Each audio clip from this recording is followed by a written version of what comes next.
ابتدا ہے رب جلیل کے بابرکت نام سے جو دلوں کے بھید خوب جانتا ہے۔ السلام علیکم پیارے ناظرین و سامعین، امید کرتا ہوں کہ آپ سب اللہ کے فضل و کرم سے ٹھیک ہیں، اور اللہ تعالیٰ سے دعا کرتا ہوں کہ اللہ تعالیٰ آپ لوگوں کو ہمیشہ خوش و خرم رکھے اور آپ لوگوں کی تمام تکالیف پریشانیوں کو دور فرمائے، اور آپ کو ظالم کے ظلم، حاسد کے حسد سے محفوظ فرمائے۔ پیارے دوستو، آج کی ویڈیو کا عنوان ہے صحیح بخاری شریف جلد نمبر 1 باب نمبر 23 کتاب العلم۔ ٹاپک ہے سواری وغیرہ پر سوار ہو کر فتویٰ دینا کیسا عمل ہے۔ یہ احادیث مبارکہ آپ کے علم میں اضافہ فرمائے گی، اور آپ اس احادیث مبارکہ کو شیئر کریں گے، چینل کو سبسکرائب کریں گے، تاکہ دوسرے لوگ بھی اس احادیث مبارکہ سے مستفید ہو سکیں۔ بڑھتے ہیں ویڈیو کی جانب۔ حضرت عبداللہ بن عمرو بن عاص رضی اللہ تعالیٰ عنہ سے روایت ہے کہ رسول اللہ صلی اللہ علیہ وآلہ وسلم حجۃ الوداع کے موقع پر مینا میں ان لوگوں کے لیے کھڑے تھے جو آپ سے مسائل پوچھ رہے تھے۔ ایک شخص آیا اور کہنے لگا، مجھے خیال نہیں رہا، میں نے قربانی سے پہلے اپنا سر منڈوا لیا ہے۔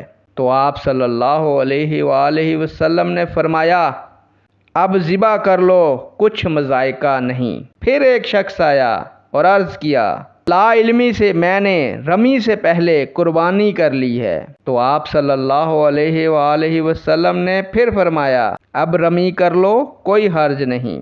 عبداللہ بن عمرو رضی اللہ تعالیٰ عنہ کہتے ہیں، اس دن آپ صلی اللہ علیہ وآلہ وسلم سے جس بات کی بابت بھی پوچھا گیا، کسی نے پہلے کر لی یا بعد میں، تو آپ صلی اللہ علیہ وآلہ وسلم نے فرمایا، اب کر لو، کچھ حرج نہیں۔ تو پیارے دوستو، ایک حدیث میں ہے کہ جانوروں کی پشت سے منبر کا کام نہ لو۔ اس سے معلوم ہوتا ہے کہ بحالت سواری واعظ کہنا، فتویٰ دینا درست نہیں۔ دونوں روایات میں تطبیق کی صورت یہ ہے کہ اسے عادت نہیں بنانا چاہیے کہ خواہ مخواہ جانوروں کی پیٹھ پر بیٹھ کر تقریر کی جائے، اس سے بچنا افضل ہے۔